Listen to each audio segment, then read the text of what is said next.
Na mnikualike katika mshike uko na Akida Kilango, na nikianza kukufahamisha yale ambayo tumekuandalia usiku huu. Katikati ya matumaini makubwa ya kuchukua alama tatu, uwanja wa CCM Kirumba Mwanza, mnyama Simba ameduazwa na wenyeji Pamba Jiji FC baada ya kutoka sare ya kufungana goli 1-1 kwenye mchezo wa ligi kuu NBC uliochezwa leo jioni. Simba ilikuwa ya kwanza kufunga goli kupitia kwa Aniset Oura, lakini baadaye Pamba Jiji ikasawazisha bao hilo ikiwa ni dakika 3 tu baadaye kupitia kwa James Mwashinga.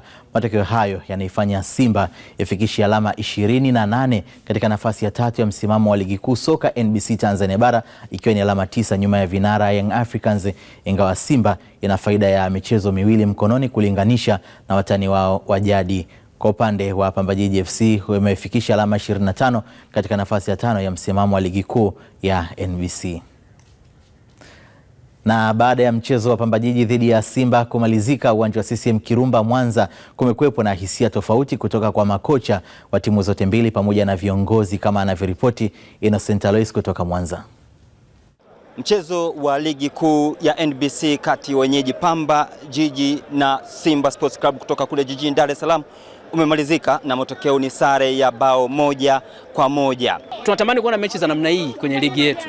Yaani siwe tu kwamba tukija hapa tunajua labda fulani atashinda. Yaani sometimes pia tunapaswa kupata mechi kama hizi. Timu ambayo ni ya daraja la kati inatoa mechi nzuri kwa timu ambayo ni kubwa, na mwisho wa siku matokeo yanatoka kama ambavyo yanatoka, ama anapoteza ama anashinda. Kwa hiyo nafikiri mimi niwapongeze Pamba, lakini pia niwapongeze Simba kwa aina ya mchezo ambao wametupa wana Mwanza siku ya hivi leo. Ilikuwa ni mechi nzuri, ni hadhi kabisa ya ligi namba 5 barani Afrika. Baada ya dakika hizi 90 nimepata nafasi ya kuzungumza na makocha wa timu zote mbili kuelezea namna ambavyo wamepokea matokeo haya. Mechi imekuwa nzuri, imekuwa tough, na nilisema kauli kuwa tutampa heshima yake, na vijana wangu niliwaambia kuwa tukicheza hii mchezo mkubwa, huu ni mchezo mkubwa, so ukicheza timu kubwa ama ukicheza big match lazima wewe pia ucheze kama mkubwa, usicheze kama mdogo, na vijana wameonyesha baada ya kuconcede goli la kwanza wao tumeconcede, tumejaribu kuja kutoka nyuma na kuweza kusawazisha. So yeah, it's a result that we have to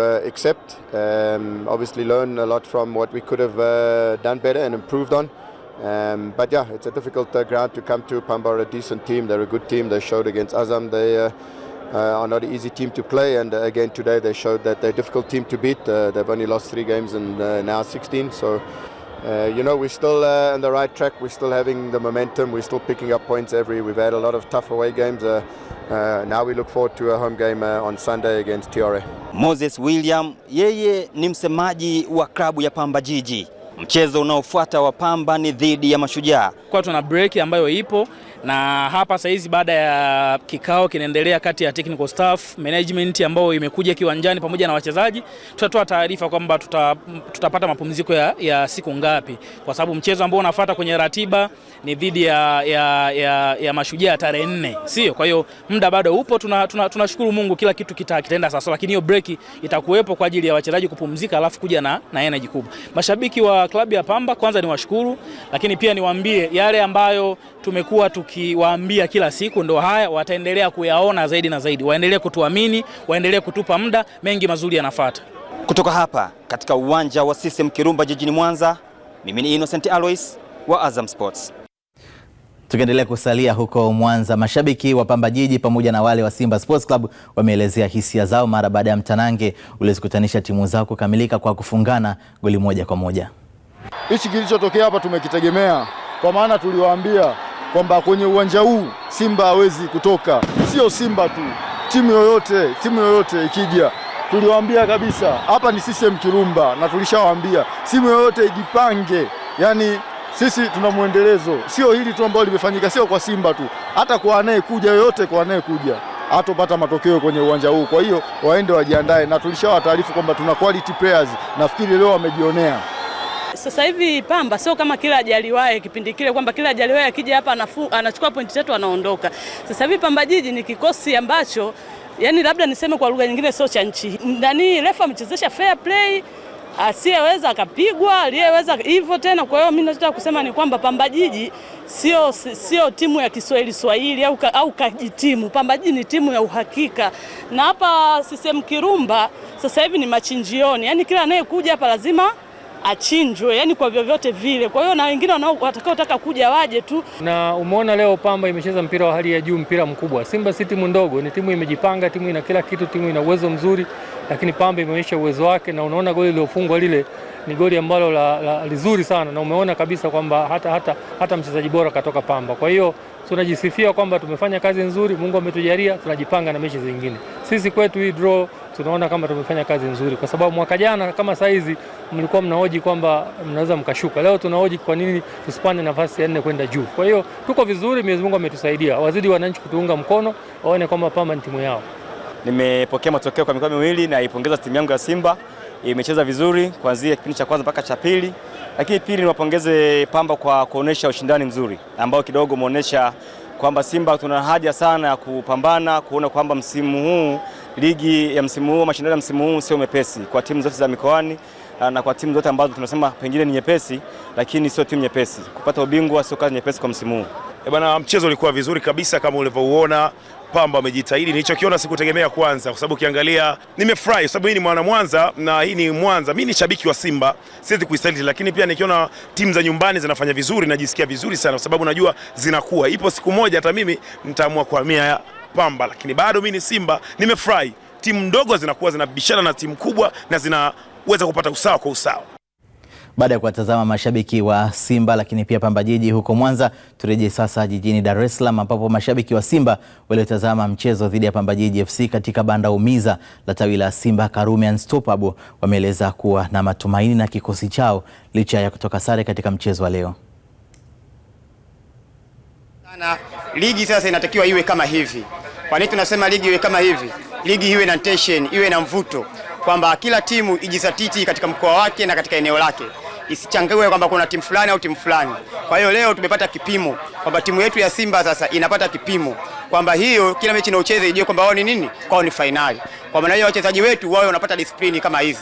Hii sare katika mwelekeo wa kutafuta ubingwa imetuumiza, lakini katika matokeo ya kuijenga timu, ya kujenga wanachama na kujenga wachezaji, tunatakiwa wachezaji wetu sasa wao wanajiuliza na mechi kama hizi. Ila kwa upande wa pili tunazungumza kwamba hao wapinzani sasa sio tension kama hizi wanazozitoa, watoe kwa timu moja tu. Ina maana watoe katika timu zote ili tupate ligi bora. Kitu cha kawaida sana ni mpira. Sawa, ni kitu cha kawaida katika mpira, lakini kikubwa timu imepambana. Sawa, tuko ugenini na haijawahi kuwa rahisi mechi ya Simba na Pamba kutokana na ugumu wa mechi. Sawa, the way Pamba wanavyopambana, kwa sababu Pamba sasa hivi inashika nafasi ya 4 kwenye ligi ligi ya Tanzania bara. Kwa hiyo uwezi ukawandareti kwamba umepata nao sare Pamba basi tayari ukaiona timu yako mbovu. Pamba wako bora, wako katika 4 bora mpaka sasa hivi wanashika nafasi ya 4, sawa, ndani ya 5 bora. Yaani Pamba yupo anashika nafasi ya 5, Simba nafasi ya 4. Mpaka sasa hivi Pamba ana pointi 28 mpaka sasa hivi na amecheza mechi 15. Kwa hiyo sio timu ndogo msimu huu, wana kikosi kizuri, wamejiandaa, wanapambana kwenye ligi. Matokeo ya leo kwenye mbio za ubingwa kidogo inakosi sisi mashabiki wa Simba, kwa sababu tumaini letu ni kwamba tumekaa muda mrefu, misimu 4, na kwa ubora wetu ulivyo si sahihi kwenye mbio hizi. Kwa hiyo ndio hivyo, tumecheza mpira, tumepata goli zuri. Naona umeona combination ya mwalimu Baka. Tumepata goli zuri, lakini kwa bahati mbaya kama alivyosema GB 64, goalkeeper na defense yake, mabeki walishindwa kupanga ukuta vizuri, maana waliacha mwanya, na goalkeeper hakujua kucheza na mabeki wake. Jamaa wamepata goli, tumeona wamecheza mpira kwa kukamia, wameng'ata meno. Hii ndio ligi yetu na vile ndio Simba inavyochezaga. Simba yani karibuni timu zote zikicheza na Simba ndio zile, wale hawavuji jasho, wanavuja damu. Yani wametoka wanavuja mpaka wanafly, wanarukaruka. Ile ndio jinsi ambavyo ligi yetu ilivyo. Simba ndio inayokutana nayo waandishi wa habari. Yani yale ndio yani timu ambazo zinacheza na Simba siku zote ndio zinakuwa vile. Nadhani mmeona jasho na damu, wanapambana. Na tukimalizana sasa na mchezo huu, tuelekee kule Kigoma ambapo matajiri wa jiji Azam FC umetoka suluhu dhidi ya Mashujaa FC katika mchezo wa ligi kuu NBC uliochezwa jioni ya leo katika uwanja wa Lake Tanganyika mkoani Kigoma. Matokeo hayo yameifanya Azam FC kufikisha alama 25 katika nafasi ya pili ya msimamo wa ligi kuu ya NBC baada ya kucheza michezo 15. Kwa upande wa Mashujaa FC inayonolewa na kocha mkuu Jamhuri Kiwelo Julio imefikisha alama 19 katika nafasi ya 11 ya msimamo wa ligi kuu soka NBC Tanzania bara. Na baada ya mchezo huo kukamilika, kocha wa Azam FC Florai Benge ameeleza kuwa umakini mdogo kwa safu yake ya ushambuliaji umewafanya wakose alama 3, huku kocha wa Mashujaa FC Jamhuri Kiwelu Julio akisisitiza kuwa imekuwa bahati nzuri kwa Azam FC, la sivyo walikuwa waachi alama 3 katika uwanja wa Lake Tanganyika, kama anavyoripoti Jacob Rovilo kutoka Kigoma. Ambavyo unafahamu wametoka bila kufungana dakika 90, na makocha wote wawili Florent Benge pamoja na Julio Kiwelu kiufundi wameeleza kile ambacho kimekuwa ni tatizo, na kila mmoja akitoa heshima kwa mwenzake kutokana na ubora wake katika matokeo ya hivi leo. I told you that the game will be difficult, and it was. And the more difficult that we have 2 very good opportunities to score in the beginning of the game. We start very well and we didn't score. So the most thing in football is to score. When you don't score, it's difficult after. So it's the most regrets I can have today. Na mheshimu Mwalimu Ibenge, timu yake iko vizuri, lakini najiheshimu na mimi mwenyewe na technical staff yangu kwa kazi kubwa tulioifanya, angalau kuweza kutaka kuwafunga, lakini tuseme imeangukia draw. Mimi niseme kwao imekuwa bahati, kwa sababu ulikuwa lazima wafungwe. Hayo ndio unaweza ukayazungumza kama tathmini fupi ya makocha wa pande zote mbili, kwa Mashujaa mwenyeji, lakini pia Azam FC ambao walikuwa wageni katika mchezo huu hapa katika uwanja wa CCM Lake Tanganyika. Mimi ni Jacob Ruviro, Azam Sports. Na tukisalia huko Kigoma, ofisa habari wa Azam FC Hashim Ibwe amesema mechi yao inayofuata dhidi ya Singida Black Stars itakuwa ngumu kutokana na uwezo wao kuimarika, lakini pia watakuwa nyumbani. Hata hivyo, amesema hilo haliwafanyi kuingia kinyonge katika kuzipambania alama 3 wakiwa ugenini. Ni mechi ngumu. Kwanza tunashukuru Mungu imemalizika salama na kila mtu ameona namna ambavyo tumecheza. Bahati nzuri sana hatujapoteza mchezo, lakini alhamdulillah tumemaliza raundi ya kwanza bila kupoteza mchezo wowote. Kwa hiyo alama moja ambayo tumeikunja ni somo kwenda safari ambayo tunaiendea. Tarehe 22 tulitakiwa kucheza mechi na Singida, lakini mchezo umesogezwa mbele mpaka tarehe 1.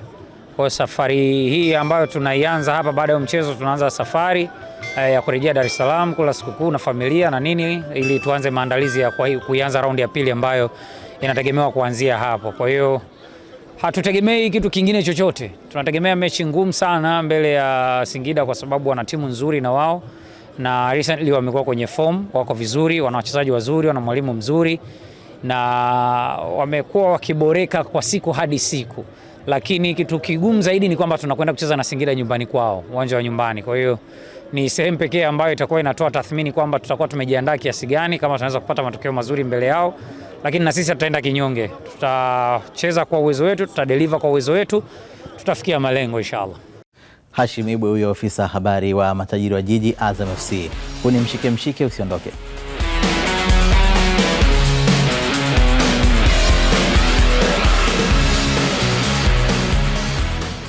Na asante kwa kuendelea kutazama Mshike. Bado upo nami Akida Kilango, na muda huu naungana na mchambuzi wetu Philip Mkini kwa ajili ya kuweza kutazama yale ambayo tumeweza kuyapitia. Karibu sana Mkini. Asante kwa kufuata. Miongoni mwa vitu ambavyo wengi wanavizungumza ni kiwango ambacho kimeweza kuonyeshwa na Pamba Jiji katika mchezo wa leo dhidi ya Simba Sports Club. Ulitegemea hali ingekuwa hivyo? Kwa sababu ya kile ambacho wamekionyesha kuanzia msimu ulipoanza, nilikuwa naamini ya kwamba ingekuwa ni mechi ngumu. Na mara nyingi watu wanatakiwa wakumbuke mechi ya Pamba na Simba pale Mwanza haijaikuwa rahisi. Nafikiri unakumbuka mechi ya msimu uliopita. Ilikuwa ina maneno mengi sana nje ya uwanja, na alipofika uwanjani kweli kile kiwango kikaonekana, Simba akashinda goli 1-0. Kwa hiyo kwangu mimi nilikuwa nategemea hicho. Ukiwatazama Pamba ambao unawazungumzia ni kati ya timu 3 ambazo hazijapoteza mchezo nyumbani. Timu 4 ni Pamba hajapoteza, anashika nafasi ya pili kwenye timu ambazo hazijapoteza, Yanga, Azam na Mashujaa. Kwa hiyo akiwa nyumbani kwake lazima umpe heshima yake ya kile ambacho ulikuwa unakitarajia kwenye mchezo mkubwa kama huo. Tukitazama build up ya goli namna jinsi ilivyo, unaweza ukaona ile Mpanzo namna alivyopiga mpira, lakini Oura naye namna alivyopokea pasi. Hii inaonekana ni wazi ni kwamba Simba Sports Club kuna sehemu wanaelekea. Kwenye performance ya Simba ya sasa hivi na ile ya mwanzo wa msimu. Lakini na hili pia ni goli ambalo alifungwa na pia utalizungumzia. Kwenye performance ya Simba ya sasa hivi na mwanzo wa msimu unaona ya kwamba kuna kitu wanakifanya. Wanavyofanya Simba ndio timu kubwa inatakiwa kufanya. Aina ya kutengeneza magoli yao yote ukiwaangalia kuanzia mechi zote wanazocheza, wanamiliki umiliki mkubwa, lakini aina ya magoli wanaotengeneza ni magoli ambayo unayaona ni kazi ambayo wameifanya mazoezini. Ukiangalia hii mechi alianza Elie Mpanzu ambao mara nyingi hapa katikati amekuwa haanzi, lakini ameenda kwa ile rhythm ambayo timu ilikuwa inataka. Kwa hiyo mimi nafikiri wampe muda mwalimu wao, ana uwezo wa kufanya kitu kikubwa zaidi. Kwenye goli ambalo wamefunga Pamba ni level ya timu ya ligi kuu, unatakiwa ufunge goli kama lile. Moja, unaweza ukawalaumu mabeki wa Simba walioweka ukuta pale. Pili, ukamlaumu goalkeeper kwa sababu ule mpira ulikuja sehemu ambayo alikuwa anauona, lakini tatu, ukampongeza mfungaji kwa aina ya shuti ambalo alipiga. Yaani hii yote inakupa ya kwamba tuko kwenye ligi ambayo sasa hivi ni ligi bora, kwa sababu kwa nini unaiona ligi bora msimu ni tofauti na misimu mingine nafikiri minne hii yote iliyopita. Ukiwatazama Yanga mpaka sasa hivi kwenye msimu wa ligi walivyo, wameshatoka sare mechi 4. Lakini mechi hizo 4 wamepoteza pointi 8. Msimu uliopita Yanga alitoka sare mechi 1 tu na alipoteza michezo 2 ambao jumla ukikusanya ile unapata pointi 8 ambazo mpaka sasa hivi ameshapoteza kwenye hizo mechi 15 ambazo wamecheza. Lakini kwa Simba nao hivyo hivyo, ukiwatazama kwenye sare ambazo wametoka na michezo ambao wamepoteza, wamebakiza pointi 1 tu wafikishe pointi ambazo walipoteza msimu mzima uliopita. Azam ni timu kubwa, lakini mpaka sasa hivi ndio timu inayoongoza kwa kutoka sare michezo mingi. Kwa hiyo unaweza ukaona ya kwamba sasa hivi tunapokuja kuelekea ni kule ambapo tunazungumzaga ya kwamba tuna ligi bora. Unakuwa una balance, hauendi mkoani sasa hivi ukiamini ya kwamba unaenda kushinda, kwa sababu ungekuwa ni hivyo Simba angeenda kwa Pamba ungeamini anashinda, lakini Azam walienda kwa Mashujaa leo ungeamini ya kwamba Azam naye anaenda kupata ushindi, lakini ubora wa Mashujaa ndio uliowazuia Azam kupata ushindi. Dakika 90 za Lake Tanganyika zinakupa picha gani namna ambavyo vijana Florai Bengi walikuwa wakikipiga, lakini pia Jamhuri Kiwelo Jili ambaye amekuwa kijisifu kwamba ni miongoni mwa makocha bora ameweza kumzuia kocha ambaye ni bora pia? Kwenye takwimu mpaka sasa hivi Julio huwezi kukataa ubora wake. Hicho anachokizungumza lazima ukubaliane naye kwa sababu timu yake haijapoteza. Kwenye mechi 3 ambazo ameisimamia timu yake haijapoteza mpaka sasa hivi. Kwa hiyo unaweza kukubaliana naye kwenye kile anachoamini ya kwamba yeye na yeye ni kati ya makocha bora, kwa sababu utakuja kumtoa hapo baada ya kuanza kupoteza. Mashujaa unakumbuka wakati Julio anakuja ilikuwa ni timu ambayo ilikuwa inadondosha pointi karibia kila mchezo. Lakini sasa hivi hapo ukimuona kwenye mechi zake, ukianza ile mechi dhidi ya Mtibwa ambao alishinda goli 3-1, unaona kwamba rhythm ile ya kushinda imekuwa karibu zaidi. Lakini kwa Azam pia huwezi kuacha kuwapongeza. Mkoani sasa hivi sio sehemu ambayo ni salama sana kwa timu ambayo unaenda. Mfano unaenda kwa Mashujaa ambao haijapoteza mchezo wote pale nyumbani kwao. Kwa hiyo unaona kwamba Azam walienda wakiwa na plani ya kushinda, lakini mechi ikawa ngumu kwao. Hii sasa ndio ile ambayo nakwambia kwamba tunahitaji kupata ligi ya hivi ambao kila timu inayoenda kucheza mechi haina uhakika wa 100% ya kwamba inaondoka na pointi 3. Unaenda kucheza mechi ukiwa unaamini ya kwamba unakutana na mpinzani ambao ni bora zaidi uwanjani, ambao ana uwezo aidha akakufunga au ana uwezo wa kuzuia ukapata sare, kwa sababu mwanzo kwenye ligi yetu tulikuwa tunaamini kwamba Simba, Yanga, Azam ni timu kubwa ambazo zikienda kwenye timu nyingine yote haziwezi kudondosha pointi, lakini kwa sasa unaona nazo zinaongoza kati ya zile timu ambazo zimepoteza pointi nyingi zaidi kwenye ligi. Kwa hiyo naamini Azam bado ana nafasi ya kujipanga kwa sababu ni timu ambayo haijapoteza mchezo hata mmoja, na nafasi waleeko bado inawapa nguvu, lakini lazima wapunguze hizo sare ambazo ni nyingi sana wazitoa kwenye ligi, kwa sababu msimu uliopita wote nafikiri walitoa sare michezo 6 tu. Alama 25 michezo 15. Mchezo wa 16 wanakwenda kukutana na Singida Black Stars kama ambavyo ofisa habari ya Shimwibwe ameweza kuzungumza. Huu ni mtihani mwingine mgumu sana kwa Florai Benge kulinganisha kikosi kiwango ambacho kimekuwa kikionyeshwa na Singida hivi sasa. Ukiona kwanza Singida unaweza ukawapongeza na wamepita sehemu ambayo ni ngumu kidogo. Umeanza na Yanga, umekutana na Simba, sasa hivi unakuja tena kukutana na Azam. Ni zile timu 3 zote za juu kwenye msimamo ambao zilimaliza msimu uliopita. Sasa hivi wanakuja kucheza na Azam. Msimu uliopita kila mmoja alishinda nyumbani kwake, alipata pointi nyumbani kwake. Kwa hiyo unaona ya kwamba ni mechi ngumu, kwa sababu pia ni mechi ya maamuzi. Kama Singida wakishinda watazidi kusogea huku juu zaidi, na kama Azam wakishinda ina maana atawapa pressure zaidi Simba na Yanga ambao wako juu yake. Kwa hiyo kikubwa kwa Ibenge ni kuendelea kuchanga karata zake vizuri, kuhakikisha kwamba anachukua pointi 3 zote hapa, lakini pia kwa Singida kuendelea na hii rhythm yao ya ushindi ambao wamepata na file juzi jana tena wamepata ushindi. Kwa hiyo unaiona timu yao imeanza kurudi kwenye sehemu ya kushinda sasa, ambao ndio level ya timu ambayo ilishiriki michuano ya kimataifa msimu uliopita. Kwa kuwa umeigusia Simba hapo, si vibaya pia tukautazama mchezo unaofuata utapigwa Jumapili dhidi ya TRA United ambao jana wametoka kuwasimamisha mabingwa watetezi Young Africans kwa kutoka suluhu. Utakuwa ni mchezo wa aina gani? Kwanza ni mechi ngumu. Hakuna mechi rahisi kwenye ligi mpaka sasa hivi, kwa sababu ukiwatazama TRA nafikiri mwalimu wa Simba atakachokifanya kikubwa zaidi ni kuangalia jinsi ambavyo wamecheza na Yanga. kuanzia mzunguko wa pili wa ligi umeanza, unaona TRA kila siku wanakuja wakibadilika. Kuna ubora fulani wanauonesha uwanjani tofauti na mechi zilizopita. Aina yao ya kucheza sio aina ya kukaa nyuma ya kusema kwamba wewe ukija situpate sare. Mechi ya kwanza ilikuwa ichezwa kule Arusha, sasa hivi wanakuja kucheza mechi ya pili kabla ya ile mechi ya kwanza.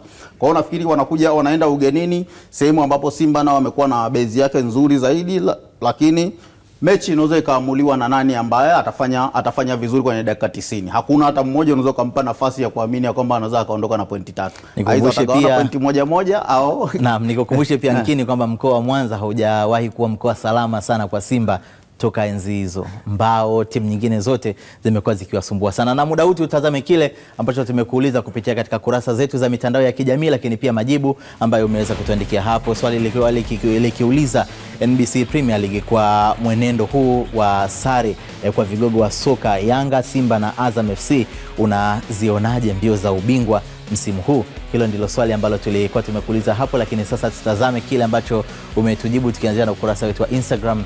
Huyu ni Nebath Malekani wa Lula. Anasema nipo Lula ya Kaengesa ya Sumbawanga vijijini. Bado naona Yanga na nafasi kubwa mno ya kuchukua ubingwa kwa mara ya 5 mfululizo. Shida ya kusuasua huku ni kipindi tu cha mpito sambamba na majeraha, lakini soon mambo yatakuwa sawa. Lakini Mohamed Junior aka Momo Mapesa anasema mbio ziko vizuri, lakini kwa ushindani waliouonesha Pamba Jiji leo inabidi muendelezo uonekane, wasiishie hapa, ligi ni ya moto sana. Lakini Denisi Roman Moshi anasema kwa anavyoona wakiendelea na sare zao, timu ndogo wanaweza wakawapindua, na wenye hatari zaidi ya kupinduka ni Simba na Azam, na nafasi zao zikachukuliwa na JKT au Pamba, bila kusahau Yanga bado ana nafasi kubwa ya kuwa bingwa. Hayo ni maoni ambayo umeweza kutuandikia kupitia katika ukurasa wetu wa Instagram, lakini sasa tutazame kile ambacho umetuandikia kupitia kwenye kurasa zetu nyingine ikiwemo Facebook. Huyu ni Alex Kivaju anasema msimu ni mgumu sana, ukiangalia timu zote 4 zimetolewa CAF. Kwa hiyo timu zilizobaki kusubiri ligi ianze huwa zinaangalia kwa umakini sana hizo timu 4 zilizokuwa zikishiriki mashindano ya CAF, basi mpira wao unakuwa ni wa hali ya juu. Tumsubirie bingwa ambaye hatabiriki kama tulivyozoea. Lakini Vita Liabonga yupo Njombe Town anasema mtazamo wangu naona hadi hapo hamna timu ya kuichallenge Yanga kwenye mbio za ubingwa, licha ya Yanga kudondosha pointi kwenye mechi 2 mfululizo. Edward Mwamashi nikihitimisha naye wa TPC Moshi Kilimanjaro anasema swala la ubingwa bado Yanga ana nafasi kubwa, japo sare zimetawala kwa hawa vigogo watatu. Kingine Simba angekuwa ameshamaliza viporo vyake, maji na mafuta yangeshaanza kujitenga mapema. Haya ni maoni ambayo mmeweza kutuandikia kupitia katika kurasa zetu mbalimbali. Mkini kwa kutazama komenti hizi za mashabiki wetu, ni kipi ambacho umeweza kuking'amua? Kwanza mimi nimefurahi kuona mashabiki wakati wanaziheshimu JKT na Pamba, ya kwamba nazo zina uwezo wa kuingia kati ya Simba, Yanga na Azam. Ni kitu kizuri pia, lakini ukitazama hizo comment za mashabiki unaona asilimia kubwa bado wanaamini ya kwamba Yanga iko na nafasi nzuri zaidi ya kuchukua ubingwa wake, ambao sio kitu kibaya, kwa sababu mpaka sasa hivi kwenye msimamo ndio timu ambayo inaongoza. Ingawa kuna wa mwisho waliosema timu zote zikishamaliza viporo ikiwemo Simba ndio tutajua kipi ambacho kitajitenga kati ya maji na mafuta. Kwa hiyo nafikiri kila mmoja bado ana imani na kile kitu ambacho, na kwa kile ambacho kimetokea katika mchezo wa leo, hata wakishinda mechi zote bado Young Africans wataendelea kwa vinara zote za viporo, si ndio? Yes, zote za viporo wakifikisha michezo 15. Sawa, lakini kikubwa ni kwamba hakuna timu kati ya zote ambayo itavuna pointi ambazo ilivuna msimu uliopita kwenye mechi 15 za mzunguko wa kwanza. Nikushukuru sana Philip Nkini. Bila shaka tutaonana tena hapo baadaye. Naam, ni mchambuzi wangu huyo Philip Nkini akitupitisha katika michezo ya ligi kuu soka NBC ambayo imepigwa hii leo, na umeweza kusikia kile ambacho amekizungumza, lakini pia maoni ya mashabiki tumeweza kuyatazama hapo. Lakini kwa sasa tuageukie mabingwa tetezi wa ligi kuu soka NBC Tanzania Bara. Kikosi cha Yanga kimewasili jijini Dodoma kutokea mkoani Arusha kwa ajili ya mchezo wao wa ligi kuu ya NBC dhidi ya Mtibwa Sugar utakaochezwa Jumamosi ya Machi 21 saa 10 jioni katika uwanja wa Jamhuri mkoani Dodoma. Yanga imetokea mkoani Arusha ambako jana ilitoka suluhu na TRA United katika mchezo wa ligi kuu ya NBC uliochezwa katika uwanja wa Sheikh Amri Abeid Kaluta. Meneja wa habari na mawasiliano klabu ya Yanga Ali Shabani Kamwe, mara baada ya kikosi kufika Dodoma, amezungumzia maandalizi yao. Tumefika salama hapa Dodoma, namshukuru Mwenyezi Mungu. Tumetokea Arusha tukaenda Zanzibar tukaja Dar es Salaam tuka connect flight kuja hapa Dodoma. Safari imekuwa nzuri, namshukuru Mwenyezi Mungu, lakini dhamira ambayo tuko nayo sisi ni tupate matokeo mazuri siku ya Jumamosi. Mchezo ni mgumu, Mtibwa wamepata muda wa kutosha wa kujiandaa dhidi yetu, lakini sisi hatuna dhamira nyingine Jumamosi zaidi ya kushinda mchezo. Binafsi ndani ya moyo wangu naamini tumeshavuka kipindi ambacho ni kipindi kigumu. Sasa ni kipindi cha kwenda kupata matokeo. Last season kipindi kama hiki ambacho tumekipitia tuliangusha pointi 6 kwenye michezo miwili ya Azam na TRA. Lakini sasa hivi tunakwenda kwenye mechi hizi, tunakwenda kupambana tupate matokeo mazuri inshallah. Naam, ni meneja wa habari na mawasiliano klabu ya Yanga huyo Ali Shabani Kamwe. Lakini tukisalia mkoani Dodoma, mashabiki wa Yanga jijini Dodoma wamesema wapo tayari kuiunga mkono timu yao ili kuhakikisha inapata matokeo mbele ya Mtibwa Sugar katika dimba la Jamhuri mkoani humo. Hali ya kikosi kwa sasa ni kama unavyoona, wachezaji hawajapata muda wa kutosha wa mapumziko. Ila kwa mchezo unaokuja dhidi ya Mtibwa Sugar tutajipanga kisaikolojia, tunahakikisha tunapata matokeo mazuri. Kwa maoni yangu, kocha awe anaangalia kwamba mchezaji gani huyo amecheza mechi ngapi, kwa hiyo anataka afanye rotation kwamba mchezaji huyo apumzike aanze mwingine ili kutengeneza upana wa kikosi. Hata kama wachezaji wanasafiri kutoka sehemu moja kwenda sehemu nyingine, wanakuwepo wachezaji ambao bado watakuwepo na nguvu, kuna ambao watakuwa hawajachoka sana kwa wataanza vile vile. Hapa mashabiki inabidi tutokeze, hata kama timu inavyofanya vibaya hivi, lakini inabidi tutokeze, tuwape hamasa wachezaji ili wawe vizuri zaidi, maana sisi ni wachezaji wa 12 uwanjani. Kwa hiyo tukisema hatuendi kwa sababu timu imefanya vibaya nyuma, inakuwa ni uongo. Lazima tuende uwanjani ili tuwape vibe. Ni mashabiki hao wa Young Africans kutoka pale Dodoma. Lakini tukirejea hapa Dar es Salaam, mashabiki wa Yanga wana matumaini makubwa na timu yao kuelekea kuivaa Mtibwa Sugar licha ya kutoka sare mara 2 kwenye mechi za ligi kuu ya NBC. Bado mbio za ubingwa ziko wazi kwa sababu ndio kwanza tumemaliza mzunguko wa kwanza, mechi 15 tunaongoza. Wenzetu bado hawajacheza viporo vyao, endapo watashinda tutakuwa tunaongoza kwa pointi 1. Bado ni mechi nyingi na hizi ratiba kuwepo hivi sasa na kikosi kipana. Sasa cha kumwambia tu kocha ajiamini, aongeze mbinu zake, kwa sababu hata mechi ya jana tuliocheza na TRA tumecheza vizuri, lakini tu tulikosa nafasi kitu cha kujiamini cha kupata magoli. Hatujapiga hata target moja, lakini naamini na kocha wetu. Kocha ajiamini, atie mbinu zake, wachezaji wapo wengi, afanye rotation ili mradi wachezaji wasiwe na fatigue za kuumia. Ila all sisi kikosi chetu ni kizuri na bado ligi ni ndefu na tunaamini sisi bado tuko na uongozi wetu. Kulingana na mbio za ubingwa kama ulivyoniuliza, bado mbio za ubingwa tupo. Tena tupo sana kwa sababu sisi ndio tupo kileleni. Kulingana na upana wa kikosi tulicho nacho, ni kweli tuna majeruhi wengi na waliopata majeraha ni wengi ambao ndio tegemeo, lakini tunao wachezaji wengi ambao wanaweza wakakava pale. Kikubwa tu tuamini uongozi, tuamini benchi la ufundi, kila kitu kitakwenda vizuri. Mbio za ubingwa sio mbio za kitoto, hasa ukiangalia ligi ya Tanzania, ligi ni ngumu. Kila timu inatafuta ubora kupitia Yanga. Tumaini ya kuchukua ubingwa bado tunayo. Hii kutokana na majeruhi wala haitupi shida na haitupi tatizo. Isipokuwa kuna baadhi ya timu ambazo zinazokuja kucheza fainali na Yanga. Kila timu inayokuja kucheza fainali na Yanga matokeo yake inafurahia sare. Ndio kama hivyo jana tumeona. Wamecheza fainali, wametoa droni, wameshangilia droni. Hilo ni jambo la kushukuru. Mimi mbio za ubingwa bado zipo na tuna uhakika tuna uwezo tukachukua ubingwa. Kulingana na matokeo tuliyoyapata jana na mechi iliyopita, sisi bado tuna matumaini ya kuchukua ubingwa kwa sababu hata mwaka jana tulipoteza mechi 2 mfululizo, walisherehekea sana hapa. Lakini kilichotokea tulichukua ubingwa tumechukua, na mwaka huu ubingwa tutachukua tena. Ni mashabiki wa Young Africans hao wakizungumzia kuhusiana na uwezekano mkubwa wa kuweza kutetea ubingwa, na ndivyo tunavyomaliza hivyo nusu saa ya kwanza hapa katika mshike. Lakini baada ya hapo mengi ya kukufahamisha tutakaporejea, lakini miongoni mwa yale tutakayoyafahamu ni pamoja na haya.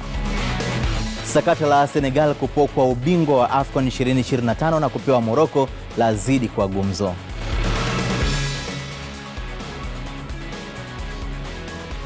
na mwanariadha Neema Sanka afunguka changamoto zinazokwamisha juhudi zake.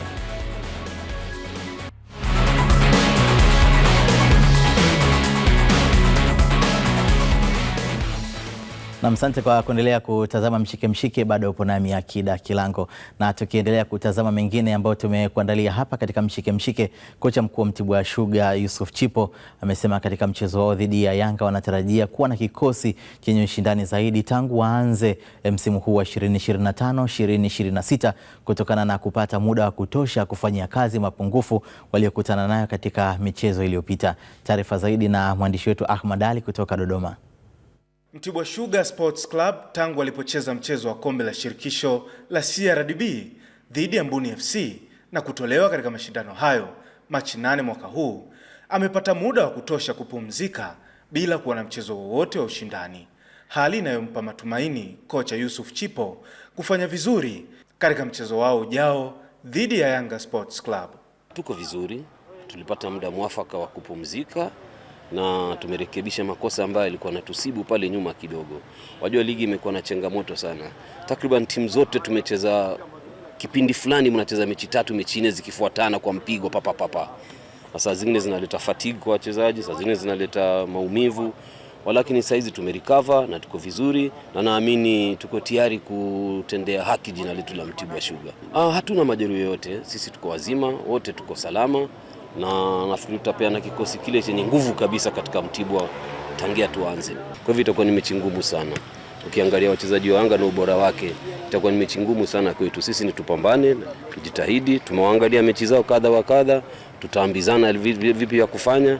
Nami tukitekeleza yale tutaambizana, tutakuwa na siku nzuri kesho kutwa hapa Jumamosi. Kwa upande wa wachezaji wao wanasema wana shauku kubwa na mchezo huo. Sisi mpaka muda huu tumejiandaa vizuri na tunaamna hii mechi kwa sababu tuna imani kwa uwezo wa Mwenyezi Mungu tutafanya vizuri. Kwa sababu michezo ya nyuma tumeharibu, kwa hiyo tumefanya mazoezi, mwalimu katuelekeza. Kwa hiyo tunamshukuru Mungu, tumefika sehemu salama hii. Kwa hiyo bado tunatarajia tu kucheza mechi salama. Sisi tumejiandaa kwa ajili ya mechi, na sio kwa ajili ya mechi ya Yanga, kwa ajili ya mechi zote ambazo zipo kwenye mashindano yetu. Unaona, sisi tutacheza kufuatana na maelekezo ya mwalimu atakayotuelekeza. Ndio hicho, ila tumejiandaa kwa ajili ya mechi. Mechi kati ya Mtibwa Sugar Sports Club dhidi ya Yanga Sports Club inatarajiwa kupigwa Machi 21 saa 10 kamili alasiri katika dimba la Jamhuri jijini Dodoma. Ahmad Ali, Azam Sports, Dodoma.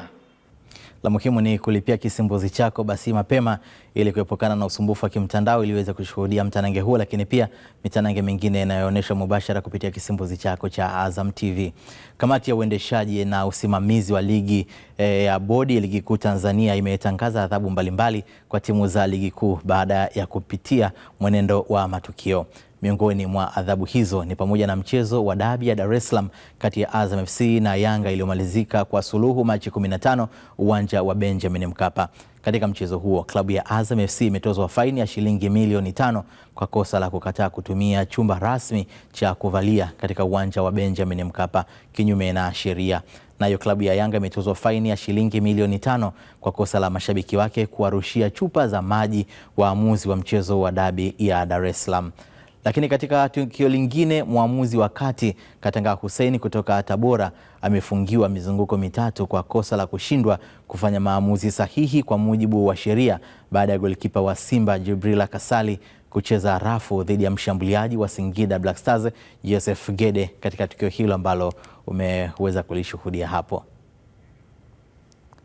Tukiendelea kutazama mengine katika Mshike, baadhi ya mashabiki wa klabu ya Singida Black Stars wameelezea kiwango cha kikosi chao katika ligi kuu ya NBC Tanzania Bara, wakitamba kuchukua nafasi yao ndani ya 4 bora, yani top 4. Ni selection tu ya mwalimu na kulikuwa na wachezaji wenye injury, kwa hiyo sasa hivi wamerecover na timu inacheza vizuri kama timu.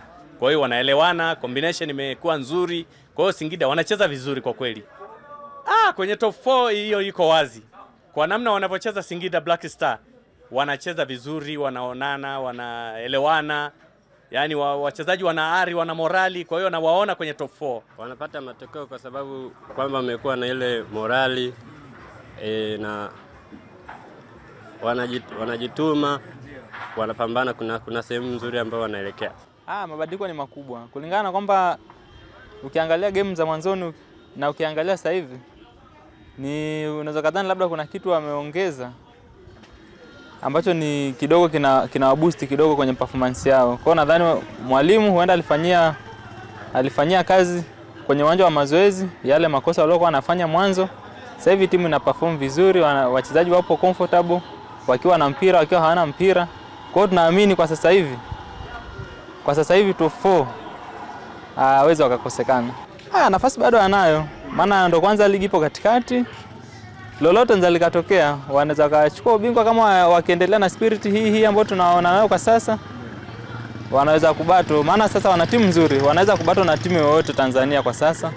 Kwa mimi naamini kama watapambana, wataongeza juhudi, wanaweza kupambania ubingwa. Japo najua ni ngumu, lakini kama wale wanaweza, kwa nini wao wasiwezi? Sababu ya kwanza ni timu moja imara yenye ushawishi mkubwa uwanjani, pia viongozi wao wako vizuri, benchi la ufundi, wachezaji pia. Kwa hiyo ni timu ambaye kwa kila idara iko sawa. Nadhani ni kocha, kwa sababu kocha aliyokuja alikuwa bado mgeni. Nadhani huyu sasa hivi yuko na kikosi kwa muda mrefu. Ameshakinua kikosi chake, sasa hivi anaelewa ataanza na nani atamaliza. Kwa ndio maana sasa hivi inakuwa na performance nzuri. Kuelekea mashindano ya FIFA Series yanayotarajiwa kufanyika nchini Rwanda mwezi huu, ofisa habari wa TFF Clifford Marion Ndimbo ameeleza kwa kina namna ambavyo wameweza kuyapa umuhimu mashindano hayo, ikiwa ni baada ya kutangazwa kwa kikosi cha timu ya taifa itakayokwenda kushiriki katika mashindano hayo chini ya kocha mkuu Miguel Gamondi.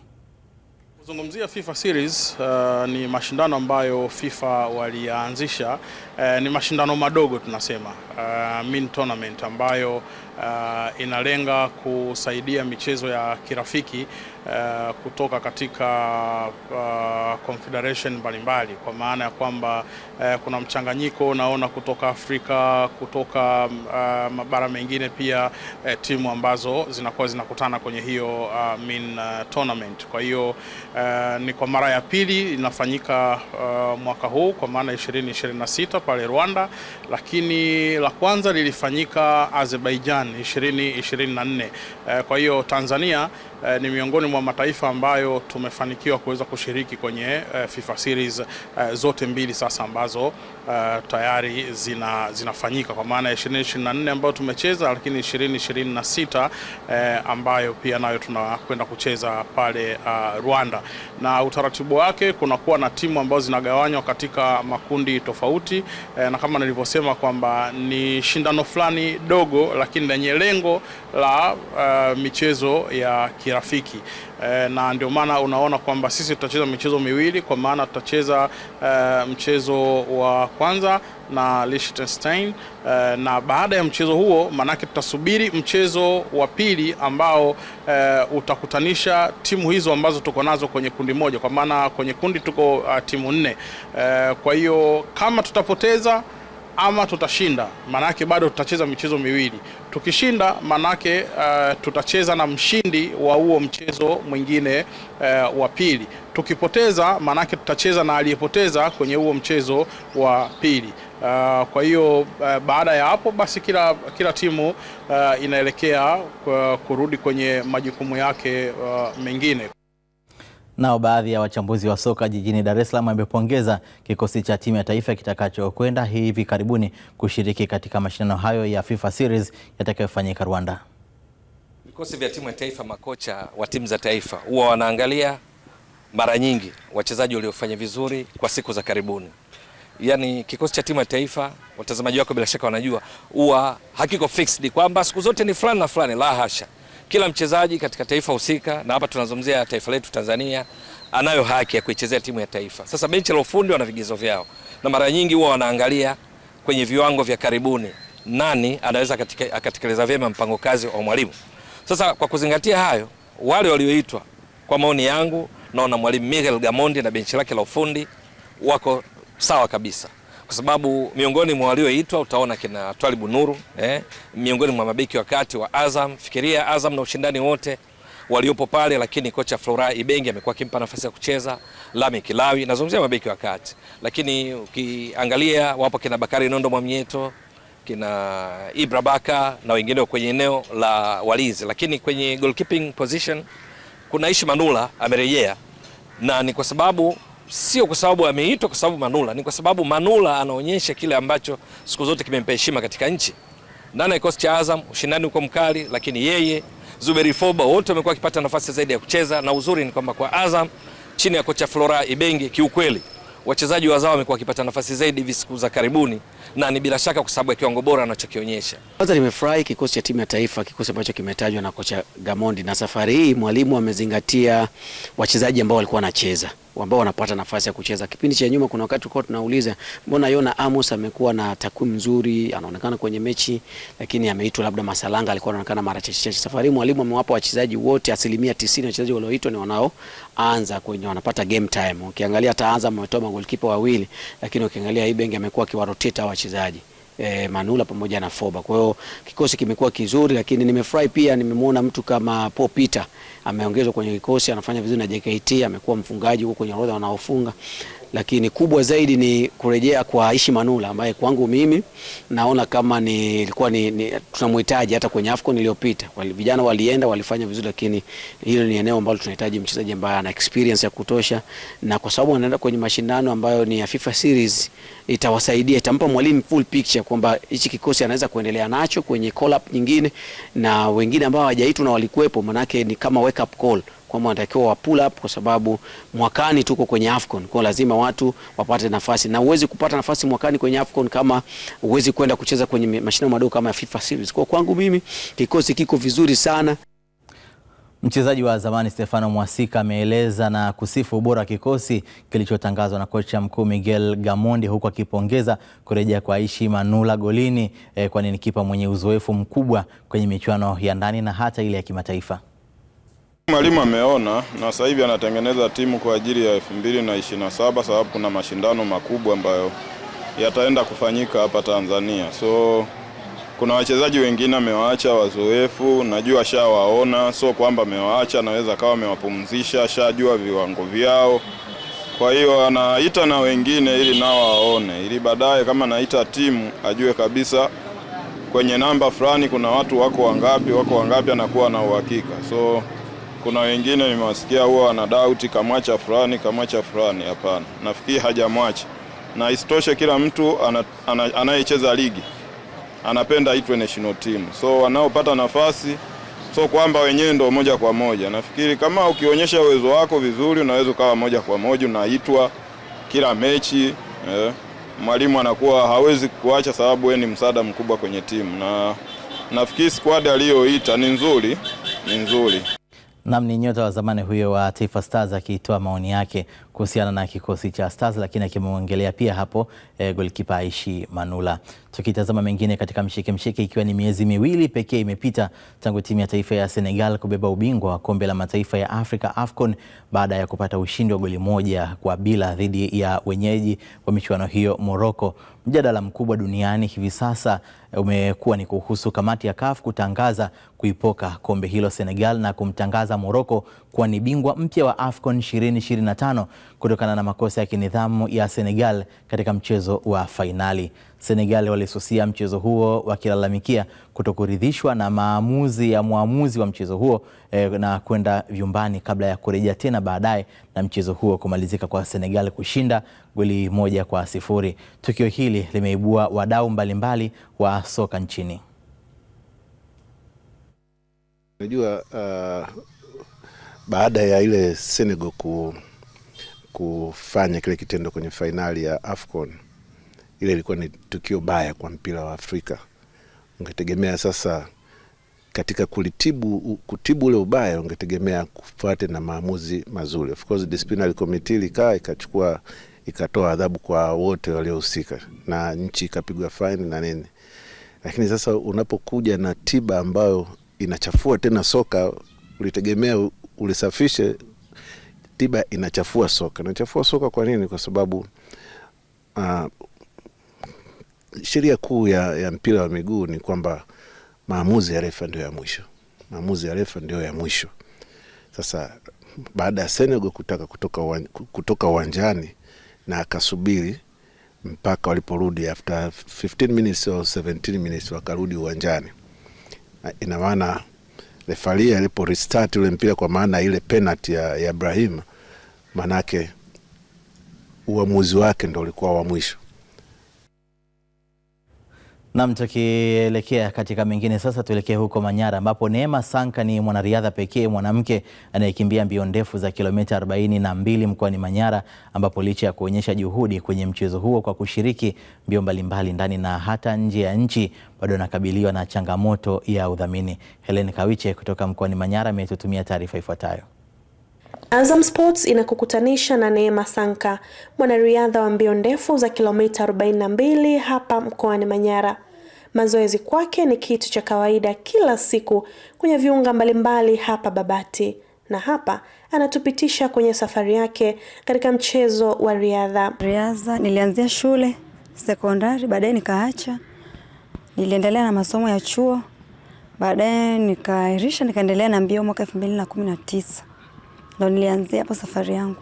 Magumu ni changamoto ya kwamba watu hawaamini mchezo. Ndio maana mpaka sasa hivi kwenye mkoa niko mwenyewe. Kwa sababu tulikuwa wengi lakini watu wameacha. Kimbia kilomita 10, kilomita 21 na kilomita 42. Ila kwa sasa hivi na focus na kilomita 42 kwa sababu ni mashindano ambayo yameniweka kuwa juu sana, na kwa sasa hivi kwa wanawake upande wa Tanzania ni wachache kwa hizo mbio. Hatufiki hata 10. Ni wachache mno, kwa hizo mbio nimeona ni mbio nzuri kwangu na ninaziweza.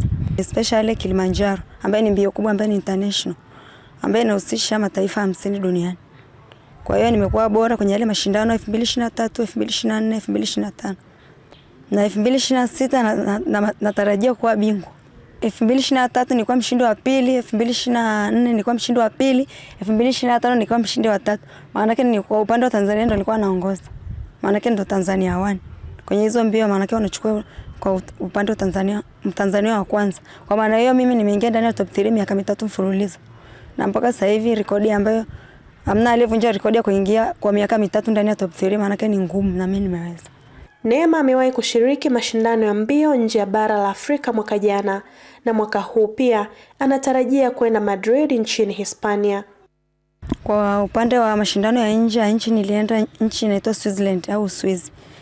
Mwaka 2025 mwezi wa 8, niliondoka mwezi wa 7 tarehe 31 kule, tukakimbia tarehe 8 mwezi wa 8 nchini Switzerland. Nikaingia nafasi ya 6 duniani kwenye mashindano ya trails, maana yake mashindano ya milimani ambayo kwa nchi yetu hakuna ambaye anakimbia hizo mbio, ila mimi nimeenda na nimefanya vizuri. Mbio za Hispania tutaondoka mwezi wa 4 ambapo tutakuwa Tanzania, tutakuwa wa 4 tuliochaguliwa kwenda mashindano, ambapo kuna mtu alitutafutia hizo mbio, maana yake ni mbio kama za road race, maana yake kila mwezi tutakuwa nje nchi. Neema ameiambia Azam Sports anatarajia kuanza kuibua vipaji vya riadha hapo baadaye. Baada ya miaka 2 nitaanza kuibua vipaji vya riadha mkoa wa Manyara.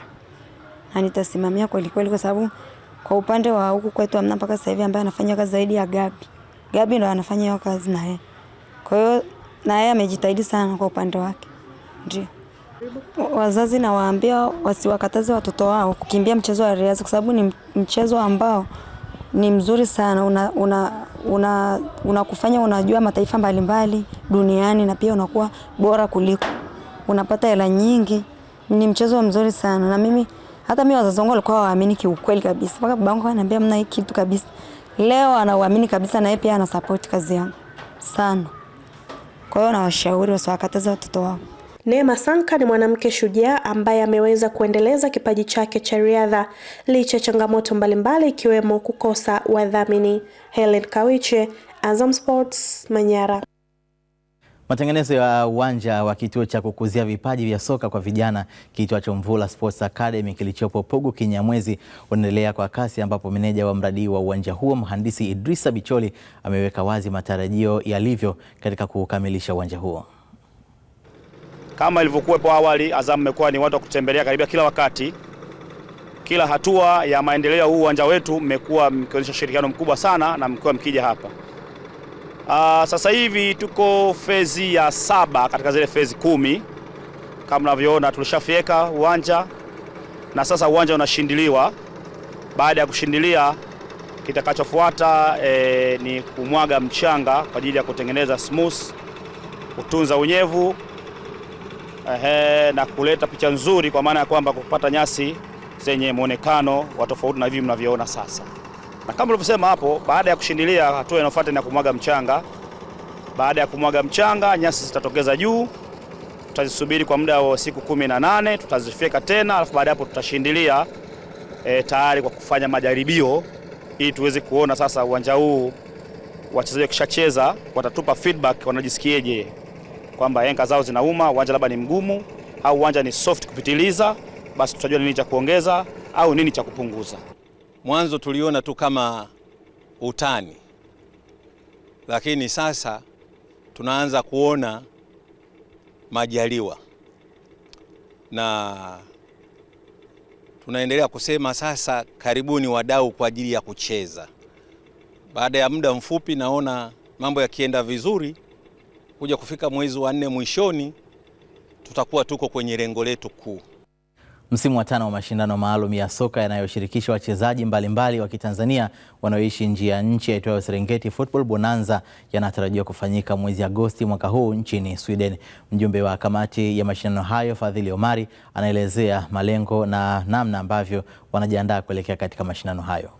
Haya ni mashindano ambayo ni diaspora wa Tanzania, kwa maana kwamba ni Watanzania ambao wanaishi nje ya Tanzania ndio wameandaa haya mashindano. Kwa hiyo kamati ya mashindano, uongozi wa mashindano ni Watanzania wenyewe, lakini wenyewe wanaishi kutoka nchi tofauti tofauti. Kuna viongozi ambao wanatoka Uholanzi, kuna viongozi ambao wanatoka Sweden, kuna viongozi ambao wanatoka Ufaransa, kuna viongozi ambao wanatoka Norway, UK, Belgium na kadhalika. Kwa hiyo ndio wameunda sasa mashindano ya Serengeti Football Bonanza, na mimi nikiwa kama mjumbe kutoka hapa Tanzania. Na ni mashindano ambayo lengo lake kubwa kabisa ni kuhamasisha utalii wa nchi yetu Tanzania pamoja na visiwani. Tuna utajiri mkubwa sana Tanzania bara pamoja na visiwani. Lakini haya ni mashindano ambayo maalum kabisa kwa ajili ya kuitangaza lugha yetu ya Kiswahili. Ni adhimu kweli kweli. Kwa hiyo kupitia mashindano kama haya basi Watanzania wanakutana, alafu ni ngumu sana, unajua, kikawaida kwa Watanzania kukutana nje ya nchi yetu. Ukiwa hapa nyumbani ni rahisi, lakini ukiwa nje ya Tanzania sio rahisi. Kwa hiyo haya ni mashindano ambayo pia yanakutanisha, watu wanakula chakula cha nyumbani Tanzania kupitia haya mashindano ya Serengeti Football Bonanza. Naam, ndivyo tunavyofika tamati hivyo katika mshike hii leo, lakini kabla ya kuondoka si vibaya nikakukumbusha yale ambayo tulikuwa nayo usiku huu ni pamoja na haya. Mnyama Simba matajiri wa jiji Azam FC waambulia sare ugenini katika ligi kuu ya NBC, wote kila mmoja akiambulia alama moja. Wananchi Yanga wakiwa jijini Dodoma kuiwinda Mtibwa Sugar katika mwendelezo wa ligi kuu soka NBC Tanzania bara.